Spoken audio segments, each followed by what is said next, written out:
Okay, everybody, it is time for the wedding trivia project. This is something old, something new, something gifted, something blue. Before we start talking about it, I'm going to ask you to please do all of the things, and you know what they are. This is the project that started, I don't even remember when. Do I have a date on this? I should have a date on this. No, I don't. I have the wrong file. Never mind.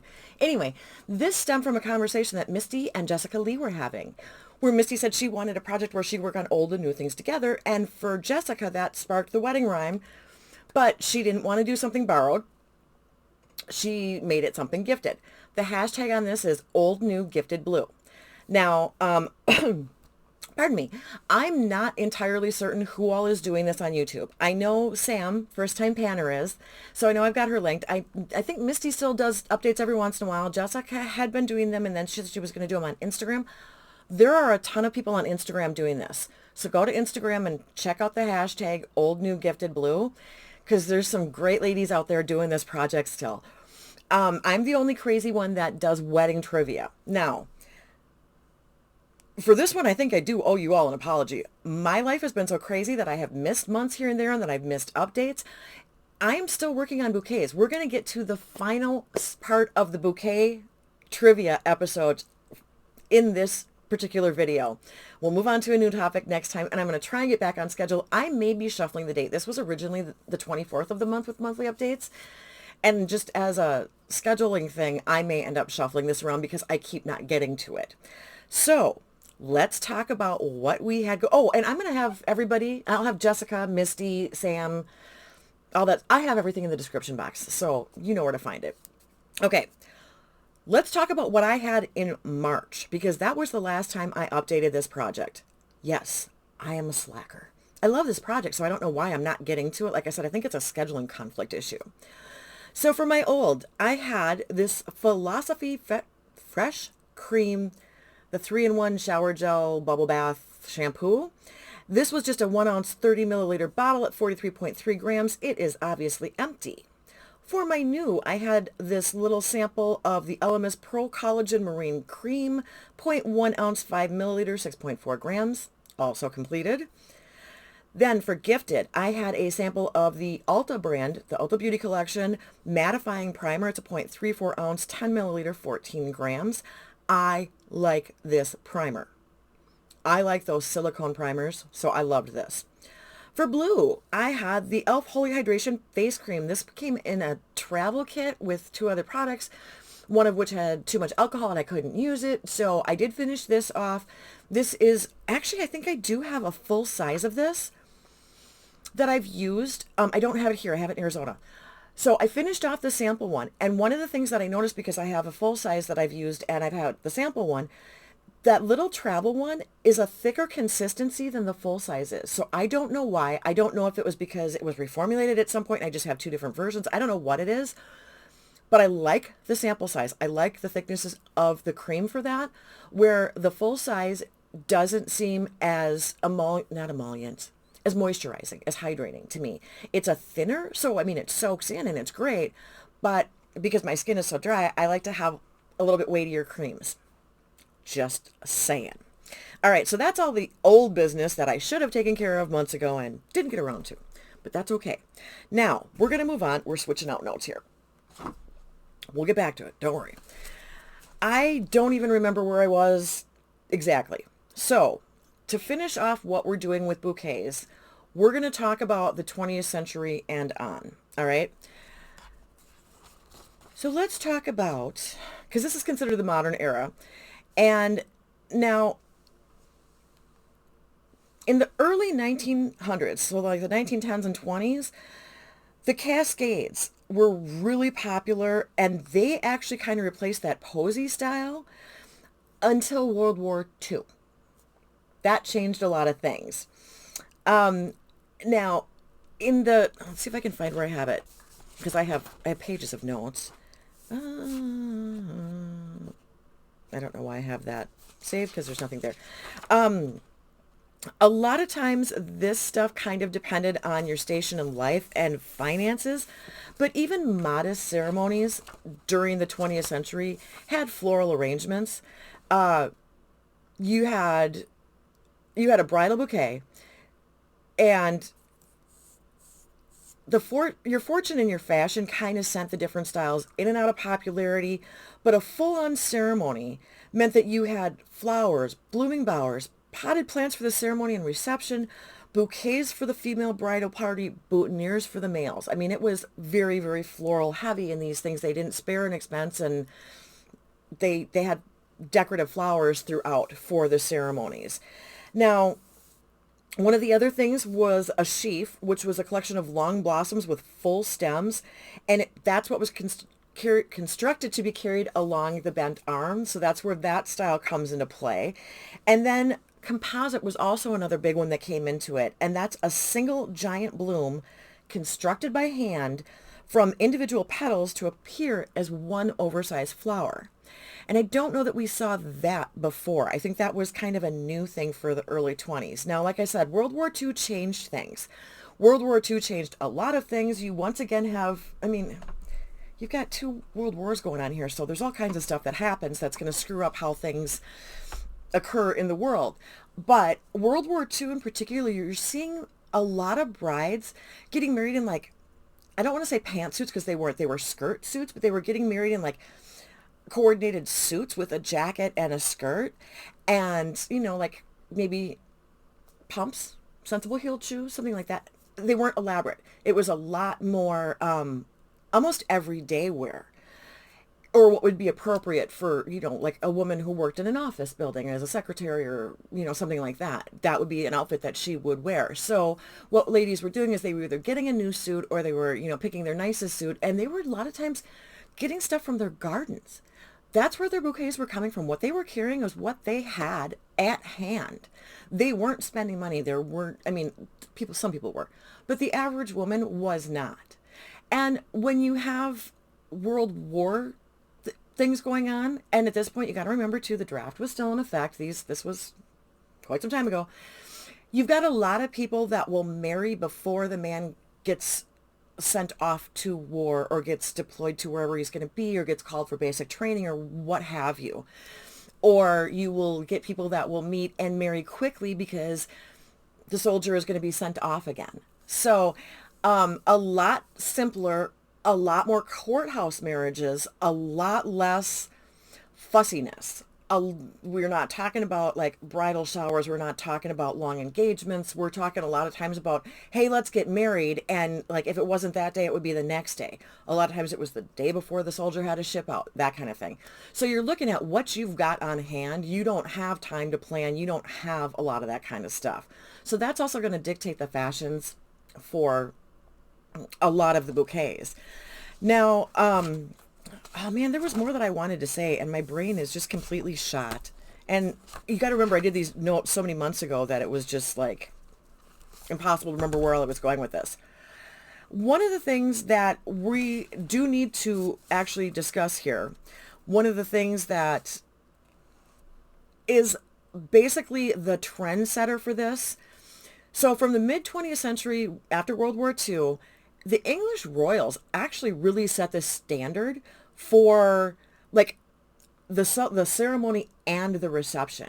And I don't know if that's everywhere else in the world, but that is definitely an American thing, where we have looked to the British royals a lot of times to kind of set the tone for what is like classy, high fashion, sign of like prosperity and wealth. And you want to emulate those royals, because we don't have that here, with an exception, which we are going to talk about.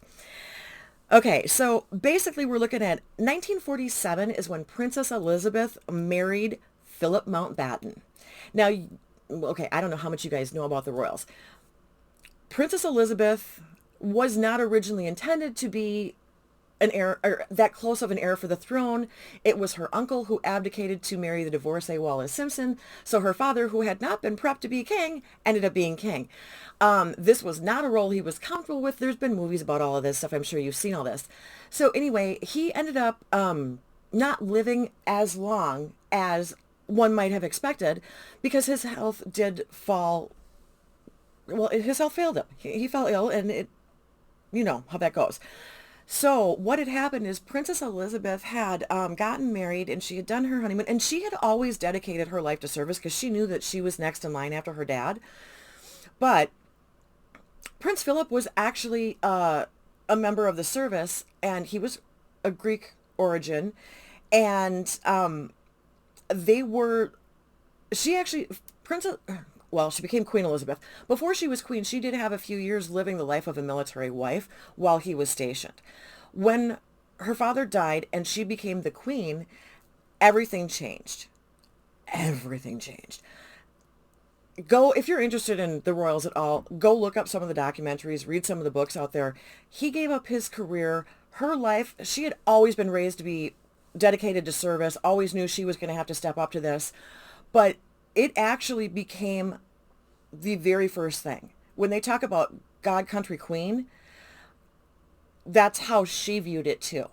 I mean, the country came before her personal life. Look at the relationship with her sister.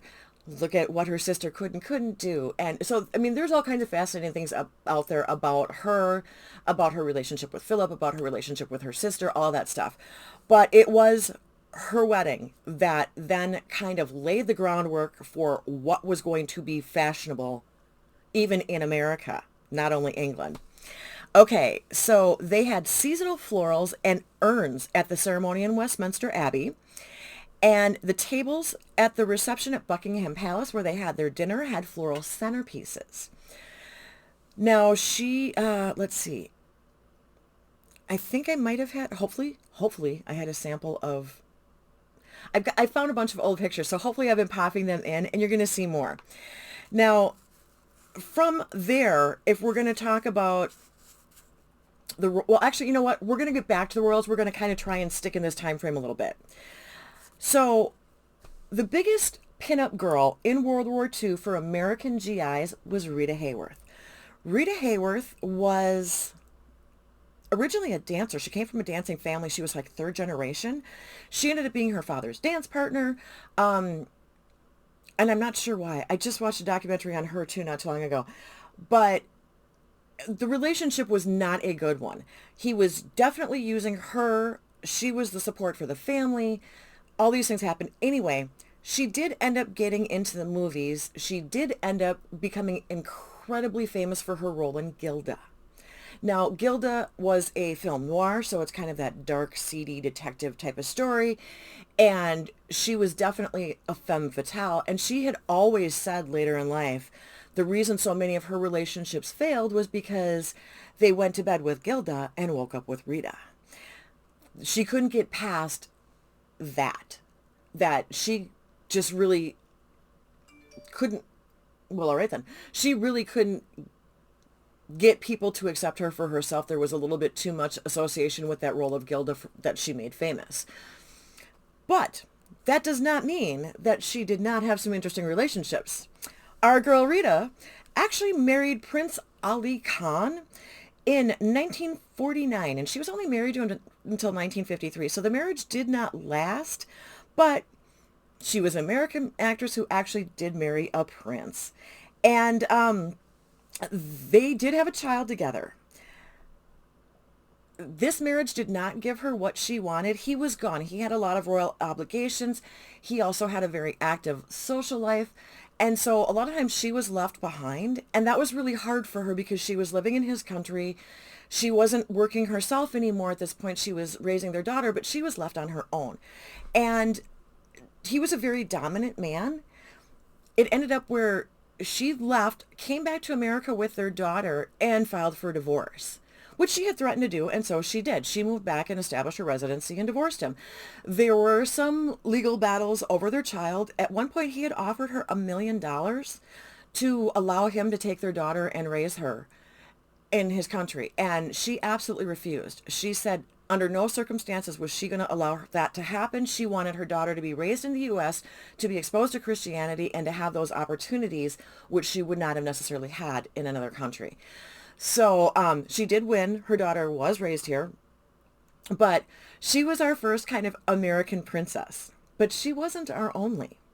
Now, you all know Grace Kelly, and she married Prince Rainier of Monaco and had 3 lovely children. Unfortunately, did die in a car accident that she was in the car with her youngest daughter. She had a daughter, a son, and a daughter. The youngest daughter was in the car. There was a car accident, and unfortunately, Grace Kelly did pass away from that accident.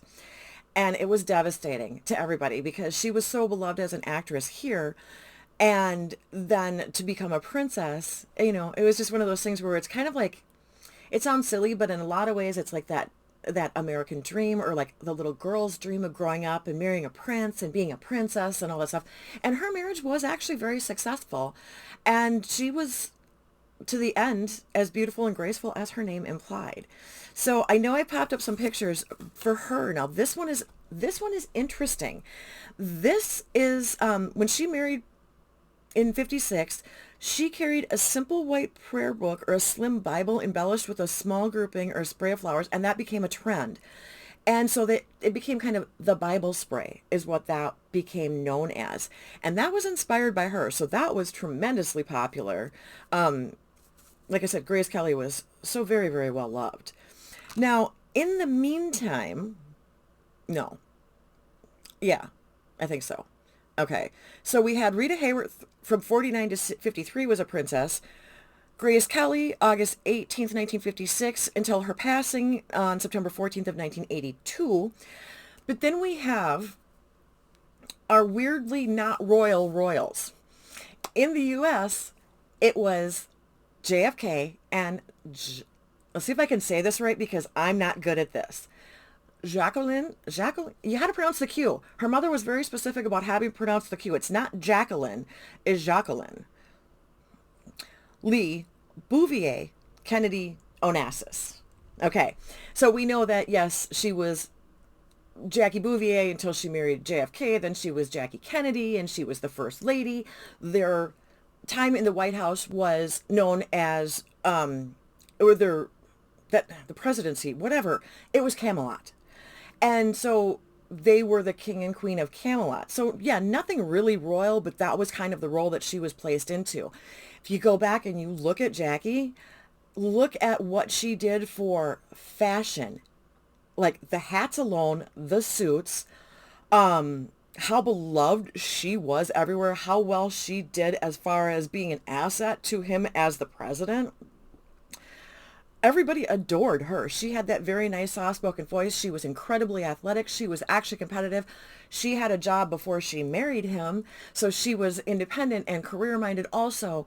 While she did not work while they were married, and she was in the White House with him, obviously, she still was an incredibly intelligent woman, and she did a lot of work in the White House, and she did tours there and had the press there. Everything they did was so very, very documented and publicized. You really can't beat it. Now, here's the part that I had trouble with. I had trouble figuring out which bouquet she actually used for what. I have got different pictures. Some of them are more posed, where she's got a much more large bouquet than some of the others. But there's one shot that I've got here that is titled as being Jackie tossing her bouquet to John, like from upstairs or something like that. So she's standing like in a stairwell by a railing, and she looks like she's going to throw it. And that's the smaller bouquet. That's not the big lavish one that you're seeing in the other pictures. So she had a couple of different things going on for her wedding, but they were U.S. royalty without actually having the title or the bloodline. So Jackie set the stage for a whole lot of stuff. Now, after JFK was killed, Jackie also set the standard for how you react in times of intense insanity. Her strength of character, her steel core of knowing what she believed was right and wrong and what she needed to do and wanted to do to honor him. She made the Secret Service crazy in some ways. She insisted upon walking behind the casket, and because of how beloved he was, that he had been assassinated, and how that threw everything into turmoil, there was such concern over what would happen to her, that somebody might hurt her, that they did not want her walking. They wanted her in a car where they could be surrounding her and that she could be protected. And she said no. She demanded that she walk, and she got her way. So were people not happy when she married Aristotle Onassis? And I don't know that I have any pictures of her bouquet from that wedding. If I did, I had it on the screen. Aristotle had actually dated her sister at one point. So this is a little bit of a problematic area too. But history has kind of shown different things that she has said, different interviews that she had given. She was despondent after Jack died. The Secret Service kind of did put it in her head that she and the children could be in serious danger. The rest of the family was still very political. And then, Bobby gets assassinated too. So, I mean, there's reason to be concerned. She was so concerned for her safety that part of her motivation with marrying Aristotle Onassis was the fact that he had his own dang island and he really could protect her children. He was so flippin' wealthy that she knew that because he loved her, and loved the kids, that he would literally make sure that they were always taken care of as far as their safety, that it was never going to be an issue. And that actually was true. Obviously, JFK Jr. made a bit of a splash for himself with different things in his life. And if I have a picture of Carolyn's wedding and JFK's wedding, JFK Jr.'s wedding, I'll pop those in too. I didn't look those up to see what kind of bouquets the ladies had for those, but just for giggles, I'll see if I can find some stuff and throw it in for you.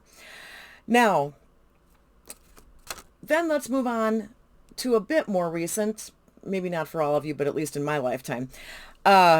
Yeah, let's get to something that happened in my lifetime that I actually do kind of have a recollection of. Once again, we go back to England and to the British royals. Princess Di, the people's princess. Oh my goodness, this poor girl. When she was chosen to be the one, she was literally hounded nonstop. So there are pictures of her from very early on in their courtship. The wedding was televised, okay? In the U.S. also. This was a big honkin' deal. And her bouquet is one that literally set the standard. For anybody around my age growing up, this is something that we remember. This is just, she was so beautiful and so eye-catching and so inspiring. Once again, a woman who changed people's thoughts, but changed fashion, changed all kinds of things, and made a huge impact on the world. And the press adored her. We all know how that ended, and it did not end well. And unfortunately, the marriage itself did not end well either. And there were a lot of things that came out after, and, did it tarnish her reputation? Did it not? I don't think it did. I really don't think it did. I truly believe that she was still beloved no matter what. And at the end of her life, the people actually really had a lot of influence on how the crown handled those things, because since they were divorced and it changed her title and changed all these other things, it was the people that demanded that she be honored as a royal still. And so she was. But her dress, her bouquet, her wedding, all of it. I mean, it was freaking fairy tale. I know the marriage was bad and it didn't go well and there was all kinds of other stuff, and I don't know that she got the happiness she deserved in her life. And that's a shame. But that wedding, oh my goodness, you guys, that really was a major, major event. Now, since then, we also have her two boys. And despite all of the craziness that happened with Meghan Markle and what's going on now with the royal family and Harry and all of that kind of stuff, you've got Kate Middleton, first of all, with Prince William, and their wedding was also very, very, very significant. Now, that's going to hit a generation that's a little bit younger than mine, but watching their courtship, I don't know that they're hounded quite as much as Diana was, but they definitely get attention, that's for dang sure. Now, the whole thing with Meghan Markle, there was all kinds of things that came up with that, and I'm not even going to start on it because this video is getting too long already. But you've seen some pictures of the different bouquets that they have used. So with my multi-part wedding bouquet thing, I think we've shown you a bunch of different styles, how they've evolved over time, what people have done, that at least herbs, grains, that kind of stuff have always been a part of a wedding ceremony, and that, yes, developed into floral stuff, still a lot of greenery, how it's changed over the years where we've had wheats and grains, and we've had the bridesmaids carrying things. Then we've got boutonnieres adding in, we've got circlets, we've got garlands, we've got all kinds of fun stuff. So, long-winded as always, but that is everything you never needed to know about wedding bouquets unless you're getting married and wanted to know about different styles and where they come from. So, there you go. Thus endeth my lecture on wedding bouquets. Let's get back to the project. I'm going to tell you what I'm bringing in. Wow, that was a long one. I'm long-winded. Okay, so this one I keep in a handy-dandy notebook and I just write everything down. It's easier for me. So the first thing we're starting with is old. And this is old, you guys. This is actually so old it's flippin' dusty. That's kind of nasty. Anyway, I am going to bring in, and I have marked it. You can see the little black line. This is an old Bath and Body Works, and I actually had gotten this at like whatever their sale things are, semi-annual sales, whatever they're called. I can't remember. This is the fragrance mist. It is the Signature Vanillas in the berry fragrance, and obviously it's not full. You can see that. And my goal is to finish this off. This still smells good. This thing is so old, you guys. Oh, I've got perfume on, but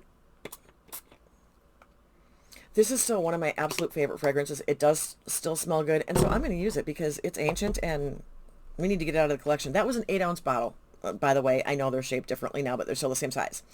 For new, I just got, oh my gosh, that smells good. This little bitty baby. Okay, I don't think that's going to focus. I think it's just too darn small anyway. But anyway, this is the Smashbox Photo Finish Control Mattifying Primer. It's a 0.17 ounce. It's 5 milliliters. I didn't weigh it. I don't know why I didn't weigh it. I didn't weigh anything.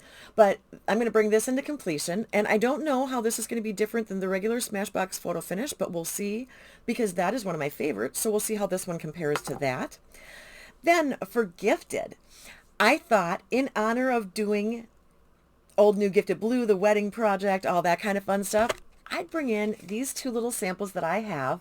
This is two different colors of pink, but this is Ralph Lauren's Romance fragrance.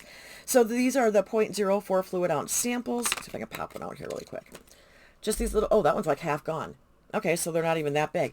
But I have two of these, so I figured since I am working on my fragrances and cleaning out some of these samples, I have bags of them, you guys. Bags, literal bags. It's not good. These two are coming in for gifted because, of course, those were gifts with something I bought whenever. And then for blue, now I am going to bring in this Korres. You can see the blue. This is the Foaming Cream Cleanser. This is a 20 ml, 0.68 ounce. It's still sealed. I have been working on one of the Korres moisturizers that looks just like this, and I thought it was another one, and it's not. It's the cleanser, and I've never tried this, so I'm going to bring this into completion too. I will weigh all of these so that if I don't get them finished, we will have accurate weights when I do my update, which will hopefully, fingers crossed, be next month. All right, so that is what we have got going on for my new products in this project, and then I'm so scattered, you guys. Oh, let's talk about the song. So, the music moment for today is actually Love Stinks by the J. Geils Band. That's right. I had to get something snarky in here. Come on. All right, so this song, well, okay, let's talk about the J. Geils Band because I did not know this. I know them from when I was younger, so I actually only know their later works, which is really strange. But they actually formed in 1967 in Massachusetts. And the reason that they are the J. Geils Band is because the leadership of J. Geils, his name was John, and he went by J. Geils, and he was the guitarist. Now, they had, the vocalist was Peter Wolf, Richard Magic Dick Salwitz played harmonica and saxophone, Stephen Blad was the drummer, and then vocalist keyboardist Seth Justman, bassist Danny Klein. Now, Wolf and Justman were their principal songwriters. They did a lot of blues type of stuff, a lot of R&B influenced blues rock in the 70s, and then they started moving a little more mainstream in the 80s. So this got them a lot more commercial success, but when we go and look at their discography, the first album was 1970s, self-titled The J. Geils Band, and then they did 1, 2, 3, 4, 5, 6, 7, 8, wait, 8, 9? I think Love Stinks was their ninth studio album. And the one after that is Freeze Frame, and that's the one that everyone's going to really remember. If you're a little bit older, you're going to remember Freeze Frame and Centerfold and that kind of stuff. Love Stinks is off of the Love Stinks album from 1980. And then their last album was in 1984, You're Getting Even While I'm Getting Old. Or Getting Odd. You're Getting Even While I'm Getting Odd. I don't know why I read old in there. So, let's talk about Love Stinks. This was released January 28th, 1980 by EMA. It was recorded in 79, obviously. And let's see if I can get to...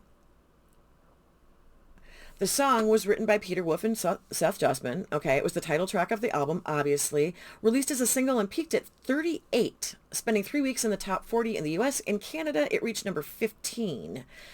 This song is actually about a love triangle. You love her, she loves him. There you go. So it's about two participants experiencing unrequited love before segueing into a description of love gone sour in general. They weren't sure if... okay, this may not be fact at all. Peter Wolf was married to the actress Faye Dunaway. Now, if you are older than me or around my age, you may actually know who she is. But that marriage ended in a 1979 divorce. So there's some speculation that this song may have had some influence coming from the dissolution of that marriage and the demise of the marriage. They consider this kind of a heavy metal song. I consider this, because of the era, I consider this flat out rock. This is just rock and roll, in my opinion.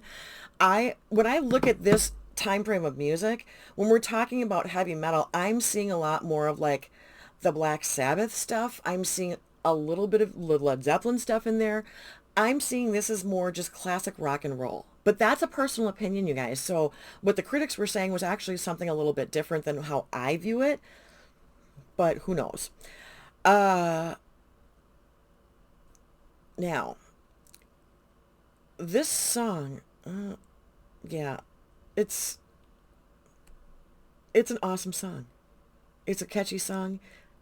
I'm sure you've heard it on the oldies or classic rock channels.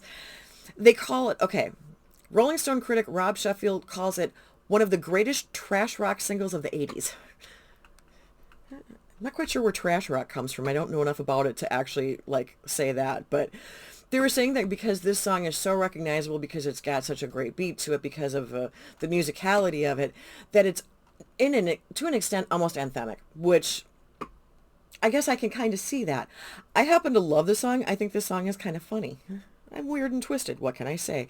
You don't expect more from the Crazy Train, now do you? Come on. So that is the song that I am going to leave you with, just because, hey, why not? The B-side of that song, when it was released as a single in April of 80, is Till the Walls Come Tumbling Down. I'm going to get you some kind of version of it to find in the description box, along with everybody else's channels and everything else you need to know. I don't know if I have a list of everybody on Instagram doing this project. If I have a list of their names, I will put it in there. I don't know that I do. You may just have to go search. I apologize. If you're one of the people on Instagram that is doing this and you comment down below, I will make sure that I get that updated so that I'm not missing people. Because like I said, I'm not sure who all is doing it on Instagram. I may be missing some people. So there you go. Now, I know where you're going to know this song from. You're going to know this song from The Wedding Singer, the Adam Sandler movie. That's where you're going to know this song from. But for other purposes, it was also in the 1996 movie Mr. Wrong, covered by Joan Jett. And those are going to be the main ones that you know, because this really wasn't covered a whole lot. Like I said, you're going to know more about Centerfold and Freeze Frame than you are about that one, unfortunately. And maybe at some point we'll do some stuff off of Freeze Frame. Who knows? I like the J. Gales Band. I just am kind of bummed that like I missed all of their early years, so I might have to go find some old stuff. They had other hits though. Okay, early top 40 success. I'm jumping back and forth here because it's kind of bothering me. There's a song, what song is it, that I know really well that had great commercial success. And of course, I'm not going to find it. Must have got lost. Hit number 12. There's more. There's more, there's more, there's more. All right, you know what? When in doubt, Google. We'll just do the top charting Jay Giles songs. Okay, if we can actually... Oh, good Lord.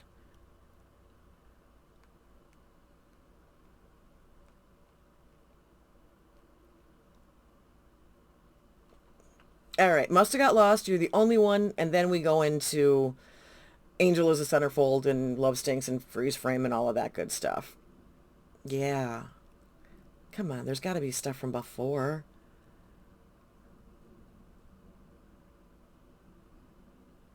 Okay, maybe not. Centerfold, free... Okay. Give It To Me, I Do, One Last Kiss, Come Back. Love Stinks is actually number 8 on the list of their top charting songs. Angel in Blue, Looking for a Love. That one I kind of remember. So yeah, there's a few of their other songs. Yeah, I'm jumping back and forth, so I'm going to shut up now because I talk too much about the music anyway in my music moments.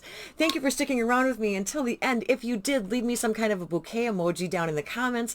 I appreciate all of you being here. Thank you so much for letting me ramble. Thank you to Jessica and Misty for coming up with this great project. I do always give them both credit because it was the conversation that sparked Jessica creating this. So thank you to both of my favorite ladies out there. I appreciate it. Until next time, everybody. See ya. Bye.